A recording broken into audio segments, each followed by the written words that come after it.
మీరు వేదిక మీద ఉన్న వీళ్ళే నాకు దేవుళ్ళు. నా నియోజకవర్గం నా ఆఫీసులో ఉంటుంది. నా నియోజకవర్గమే నా దేవాలయం. నా ప్రజలే నా దేవుళ్ళు. మీరే నా దేవుళ్ళని చెప్పడానికి నేను గర్వపడుతున్నా. ఈరోజు ఒక చరిత్రహీనుని గురించి, ఒక దుర్మార్గుడి గురించి, ఒక క్రూరుడు,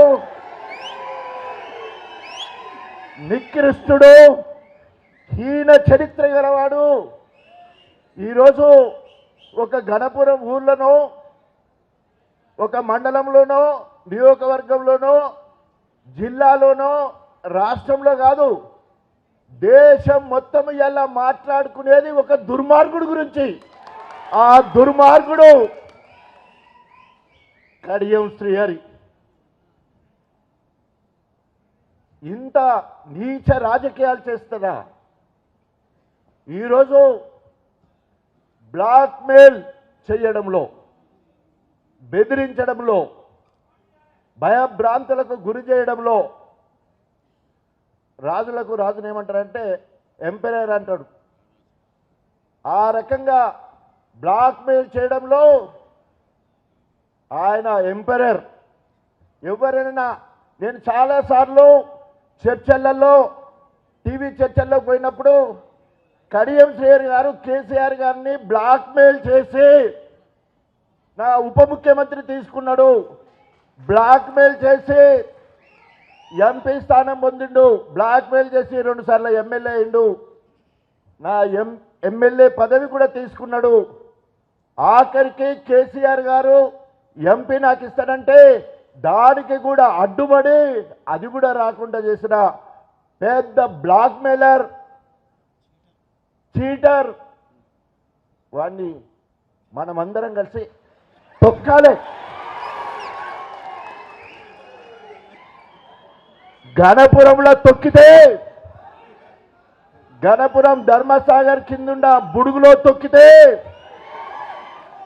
గండి రామారం ఉన్న బుడుగులో తొక్కితే, అక్కడ రేపు ఇంకేమన్నా కొడ ఊపురుంటే గణపురంలో, అషరాపేటలో, నవాబ్పేటలో ఎక్కడ పడితే అక్కడ తొక్కితే మా సుదర్శన్ అన్న చెప్పినట్టు పాకిస్తాన్లో లేవాలి. ఇక్కడ లేచడానికి అవకాశం లేదు. నరరూప రాక్షసుడు, నమ్మక ద్రోహి కడియం శ్రీహరి మేధావి అని అనే వాళ్లకు ఈరోజు వాళ్ళు అంతా వాళ్ళే చెంపలు కొట్టుకునే పరిస్థితి తయారు చేసిన విధవ. విధవ అంటే విధవ, పచ్చి విధవ. నా బిడ్డలు కేసీఆర్ గారు కడియం శ్రీహరి గారికి టిక్కెట్ ఇచ్చిందని చెప్పేసి ఓ పక్క సాదగాక బట్టలన్నీ దొడ్డికి పోతా ఉంటే బైఫర్ పెట్టుకొని తిరిగి పైన పడుకుంటే 16 రోజులు డైఫర్ల మిన్నే ఉంటాడు. కారిపోతుంది. మా ఎవ్వరిని చూడడానికి కింద కావి ఉంటుంది కాపల. మా అయ్య ఇప్పుడు అప్పుడు అనేటట్టున్నాడు. కాపల ఇవ్వని కూడా కలవడట. అభ్యర్థి అయ్యండి 16 రోజులు బయటికి వెళ్ళకుండా పైనే ఉన్నాడు. అట్నుంచాలంటే అందరు పోతారు అనుకున్నారు. కోపం ఉన్న వాళ్ళందరూ అటే పోతే బాగుండు అనుకున్నారు కూడా. ఎందుకంటే మళ్ళా అభ్యర్థి మారుతారని ఒక ఆశ. ఆ రకంగా చూసి మళ్ళీ ఇంతకుముందు వీళ్ళందరూ కూడా మనసు నిండా బాధ పెట్టుకొని అందరూ కూడా పార్టీ కోసం, కేసీఆర్ కోసం, పళ్ళ రాజశేఖరరెడ్డి గారి కోసం వాళ్ళ మనసులో ఉన్న మాటను మూటగట్టి అటు పక్కకు పెట్టి, ఇట్లాంటి సభ జరిగితే వచ్చిన కాన్నింటి 1000 మంది నాకు కండు వేశారు. అన్నకు 1000 మంది కండువలు వేస్తూ ఉన్నారు, ఫోటోలు దిగుతూ ఉన్నారు. కడియం శ్రీహరి గారికి ఇక్కడ ఉంటే సగం మంది దగ్గర కూడా రాకపోయేటారు. కడియం శ్రీహరి గారికి ఇక్కడ ఉంటే ఇట్లా చూస్తూ అంటాడు. ఒక్కరి ఎవడెవడు కండువా పల్ల రాజశేఖర్ దగ్గరికి ఎవరు పోయి కండు వేసుకుంటాడు. రాజన్న దగ్గరికి ఎవరు పోతాడు. వాళ్ళ సంగతి వానికి బిల్లు ఉన్నదా, వానికన్నా బిల్లు వచ్చేది ఉన్నదా, ఆపుదాం, పని అవుతుందా, మధ్యలో ఆపేద్దాం. ఈ రకంగా కార్యకర్తలను కంటికి రెప్పలా చూసుకునేవాడు కంట్లో పెట్టుకొని చూస్తాడు. కంటికి రెప్పలా కాదు, ప్రతి ఒక్కరిని కంట్లో పెట్టుకొని చూసి పగ పెంచుకొని వాళ్ళని అనేక రకంగా బాధ పెట్టేటోడు. ఆ రకంగా 94 నుండి 2004 వరకు గణపురం నియోజకవర్గంలో ఉన్న ప్రతి కాంగ్రెస్ కార్యకర్త ఎంత బాధపడ్డారు అంటే, రమయ్య అని ఒక సర్పంచ్ జన్మభూమికి సహకరించకపోతే జఫర్గఢ్ గుట్టలకు తీసుకుపోయి విపరీతంగా కొట్టి, ఇప్పటికి కూడా గిట్ల నడతను నా తమ్ముడు రమయ్య నాకు ప్రాణం, విపరీతంగా కొట్టి ఎన్కౌంటర్ చేస్తావు బిడ్డ అని చెప్పేసి బెదిరించి అదిరించి అనేక చిత్రహింసలు పెట్టి గణపురం నియోజకవర్గంలో ఎన్కౌంటర్లు జరిగినాయి అంటే అని పుణ్యం కడియం శ్రీరా, పాపం తలుగుతుంది, తప్పకుండా పాపం తలుగుతుంది. నాలాంటి అమాయకుని పట్టుకొని అనేక అక్రమ కేసులు పెట్టించి నీతి నీతి నీతి అని మాట్లాడతాడు. ఆయన అవినీతికి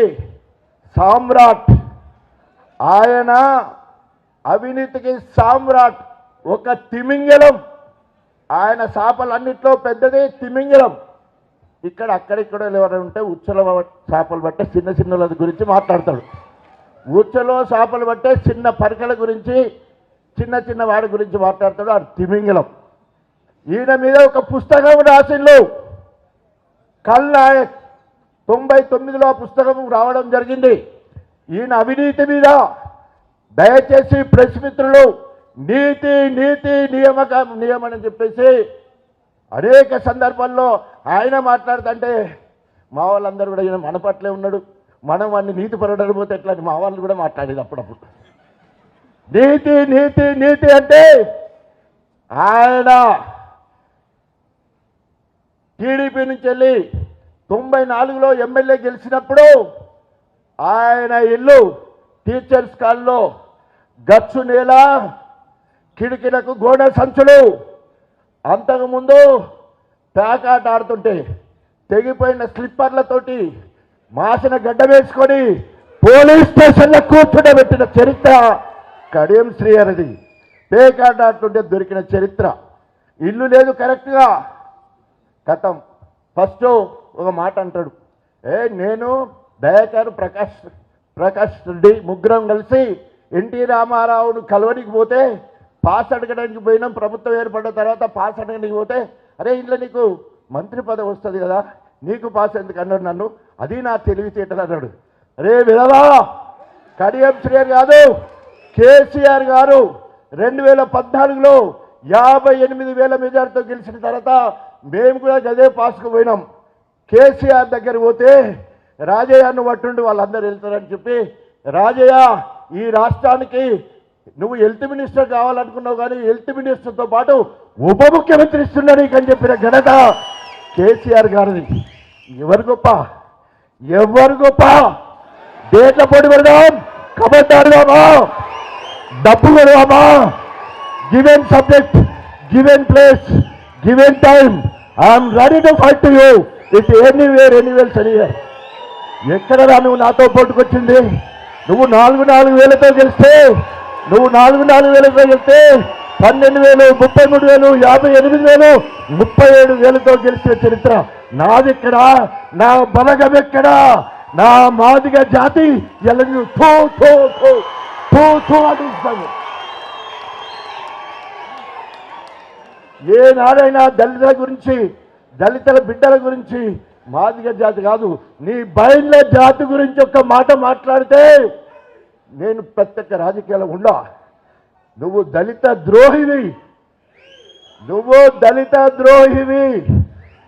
అందరూ నిన్ను ఆ మంత్రిగా ఉన్నప్పుడు దళిత దొర అనేది వీణ్ణి దళిత దొర అనేని బతుకు పాడగడ.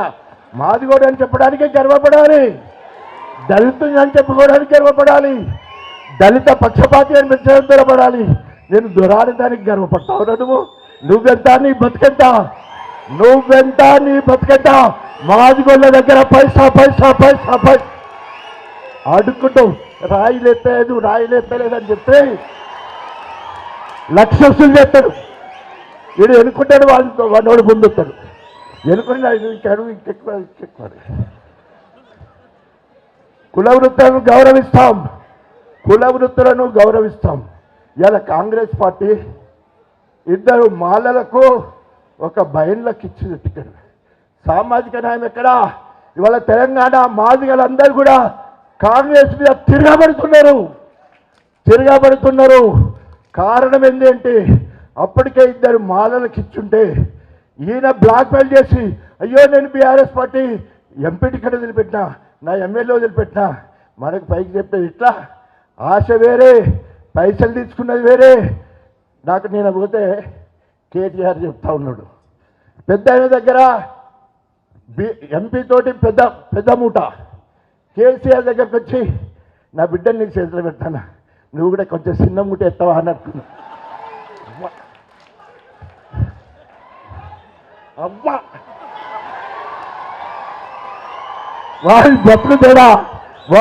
బతుకు జడ కడియం శ్రేయాని గాని బతుకు జడ. ఏమి అడక్క తినుడు. మార్కెట్ మంత్రిగా ఉంటే మార్కెట్ సిబ్బంది వచ్చి 2 నెలల ఇల్లును గొప్పగా మంచి భవంతిగా తయారు చేసిన చరిత్ర. 2 నెలల నీకెక్కడి పైసలు, నీ ఇల్లు బాగుపడడానికి ఫ్లోరింగ్ పైసలు ఎక్కడి, కిటికీలకు అద్దాలు ఎక్కడి, మెద్దలు ఎక్కడి, పైన ఫ్లోర్ ఎక్కడిది? అవన్నీ కూడా మార్కెట్ శాఖ. ఇది నేనన్నది కాదు, కల్ నాయక్ అనే పుస్తకంలో ఒక పేజీ ఇది. 2వ పేజీ సోషల్ వెల్ఫేర్ మినిస్టర్. 2వ పేజీ ఎందుకు చెప్తుందంటే రేపటి నుంచి ఊరూరికి పోవాలనే నీతి, ఊరూరికి పోవాలి అనే నీతి, ఆయన నిజాయితీ.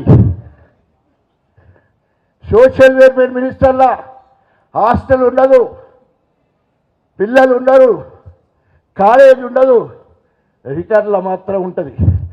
మధ్యవర్తి చిన్నమ్మ కొడుకు అని చెప్పే గోరింట బలరాం జెడ్పీటీసీ.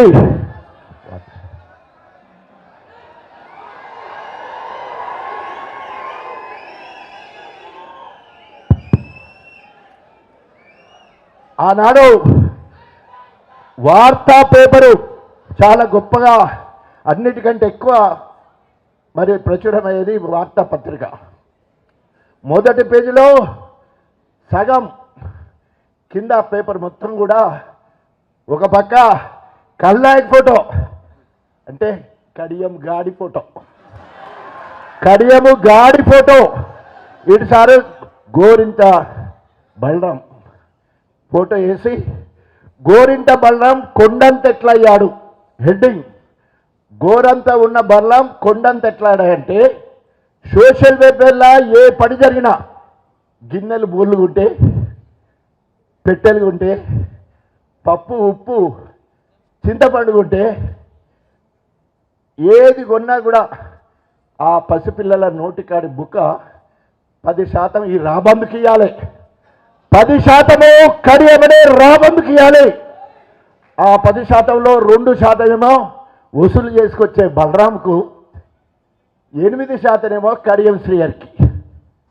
ఆ 2% అయిననే కోట్లకు ఎదిగితే కడియం శ్రీహరి ఎక్కడికి ఎదిగిందని చెప్పేసి ఆ రోజు పేపర్లో పెద్ద హెడ్డింగ్ వార్తా పేపర్లో రావడం జరిగింది. ఈ పైసలు ఎక్కడ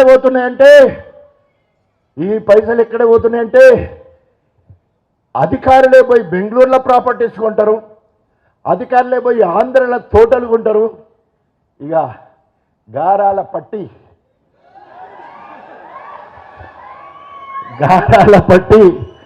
కావ్య, ఆయన ఏం పేరు నజీరుద్దీన్, కావ్య నజీరుద్దీన్ దేశాలలో ఉంటారు. మలేషియా, సింగపూర్లో వాళ్ళు ఉంటారు. 3 నెలల 18 రోజులు అక్కడ ఉండి ఇక్కడి నుంచి వెళ్ళి హవాలా ద్వారా పైసలు పంపుడు, వాళ్ళు అక్కడ భూములు కొనుడు. హవాలా ద్వారా, హవాలా అంటే ఎరికేనా మీకు?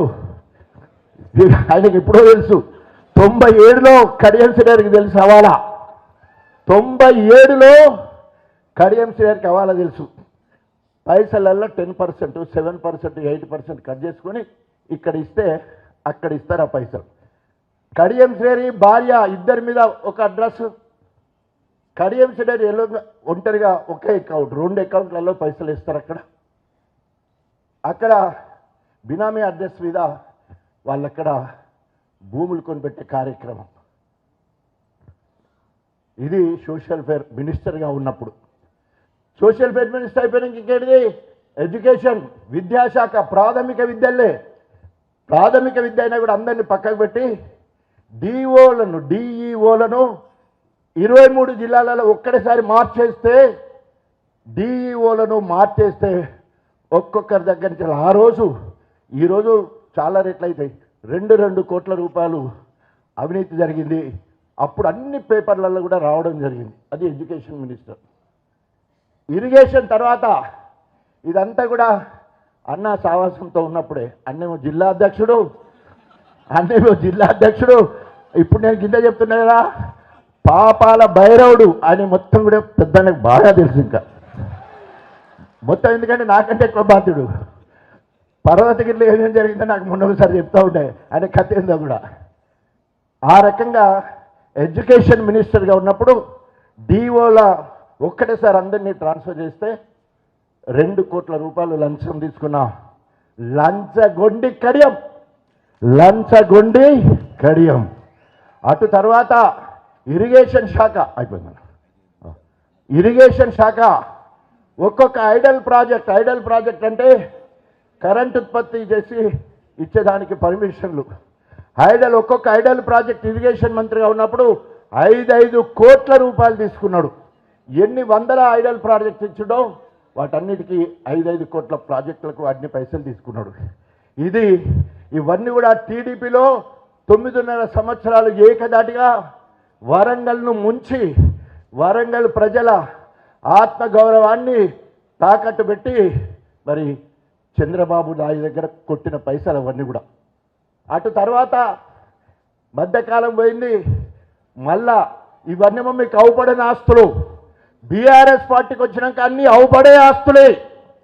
లింగంపల్లి ప్రాజెక్టు ఉండదు, 6 కోట్లు తీసుకున్నాడు. ఇచ్చిన ఆయనే జీవీఆర్ అయినా నన్ను వచ్చి అడిగిండు. ఏమడిగిండంటే పేపర్లో రాయాలి ఇది, అన్నా 100 కోట్లు కడియం శ్రీగారు ఇస్తే నాకు 6 కోట్లు ఇచ్చిన నేను, మీరు కూడా కేసీఆర్ దగ్గర పోయి మీరు కూడా పని తీసుకొస్తే మీకు కూడా ఇస్తాను అన్నాడు. నాకు అడగరాదా, నాకు తీసుకోరాదా, నాకు తీసుకోరాదా. సో ఆ రకంగా కట్టని దానికి కట్టి పైసలు తీసుకున్నాడు.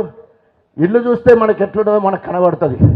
దేవునూరు పోతే మా దేవేందర్ చెప్తాడు, ఎన్ని ఎకరాల భూమి ఉన్నదో దేవేందర్ చెప్తాడు. ఇవి వద్దంటండి, ఆయన కథ బాగున్నది. ఇట్లా ఆయనకి ఇప్పుడు ఆర్మిచ్చర్ ప్లాంట్ వచ్చింది, పెట్రోల్ బంక్ వచ్చింది, అనేక రకాలుగా అవినీతికి ఇక్కడుండి బాగుపడ్డాడు. ఇక్కడ అవినీతికి పాల్పడి బీఆర్ఎస్కు ఆయన చేసింది ఏం లేదు, గణపురానికి ఆయన చేసింది ఏం లేదు. కానీ ఈరోజు ఆయన అన్నీ చేసుకొని అవినీతిలో తిమింగంలాగా ఉండి గణపురంలో గత 10 సంవత్సరాల నుండి అవినీతి జరిగింది అంటున్నాడు. అరే విధవా, నువ్వు అన్నదే ఉండవు కదా, గత 10 సంవత్సరాలు నువ్వు అన్నదే ఉండవు కదా, సిగ్గు శరం లేదా? నువ్వు ఎట్లంటావు ఆ పార్టీలో ఉండి నువ్వు గణపురానికి నాకు పోటీగా ఇన్ఛార్జ్ గణపురం తెచ్చుకుంటావు కదా. నేను ఇన్ఛార్జ్ ఎమ్మెల్యే ఉండగా నీకు మొత్తము వరంగల్ అంత ఉన్నాగా పోగా గణపురమే నాకు ఇన్ఛార్జ్ కావాలను. ఎందుకు కావాలను? ఏడు పెట్టుడు, వాసన చూసుడు, సిగ్గు శరం లేకుండా నాతోనే తిట్లు తినాలని నా దగ్గరే పోటీ పెట్టుకొని చేసే కార్యక్రమాలు. సవాల్ కడియం అభివృద్ధిలో Ganapuram number 1. BRS party Ganapuram number 1గా చేసినాం. గత 10 ఏళ్లలో చేసిన కార్యక్రమాలు అనేక రిజర్వాయర్లు, 7 రిజర్వాయర్లు మన దగ్గరే ఉన్నాయి.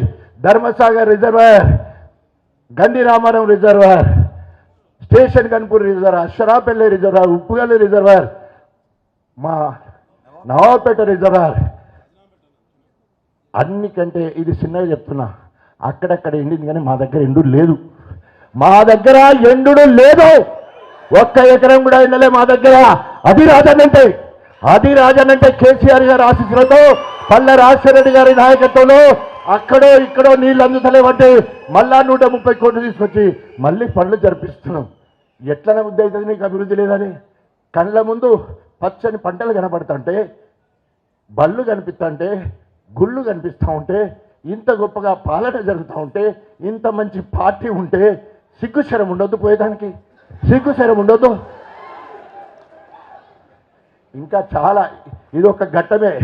ఇంకా కుటుంబ చరిత్ర ఉంది, బిడ్డ చరిత్ర ఉంది, బతుకు తెరువు చరిత్ర ఉంది, ఆయన పర్సనల్ చరిత్ర ఉంది. దేనికి ఎదికకపోయేది లేదు. మీతో నేను, నాతో మీరు. కబడ్డీ ఆడాలిగా. ఇక చూద్దాం. మొన్నటి ఎలక్షన్లో డైపర్ పెట్టుకొని తిరిగినావు బిడ్డ, మొన్నటి ఎలక్షన్లో డైపర్ పెట్టుకొని తిరిగినావు. ఇప్పుడు ఇక ఏం పెట్టుకొని తిరుగుతావు? ఇక నీ ఇష్టం. జై తెలంగాణ. మీకోసం నేనొచ్చా, మీకోసం నేనొచ్చా, మీకోసమే నేనుంటా, మీకోసమే నేనుంటా. ఊరూరికి వస్తా, ఇంటింటికి వస్తా, అందరినీ అవ్వల్లయ్యల్ని నా ఆత్మీయతను పంచుకోవడానికి మళ్ళీ మీ అందరి దగ్గరికి వస్తానని చెప్పేసి తెలియజేసుకుంటూ, ఈరోజు మీరు కొత్త ఉత్సాహంతో అన్నా మీరు వచ్చింది కదా దానిగా చూసుకొని బీఆర్ఎస్ పార్టీ జెండా ఎగిరేస్తామని చెప్పిళ్ళు. మనందరి లక్ష్యం గడపకొని ఉన్న గొప్పతనం. మనము సుధీర్ కుమార్ గారిని గెలిపించే వరకు తగ్గేదేలే. ఓకే.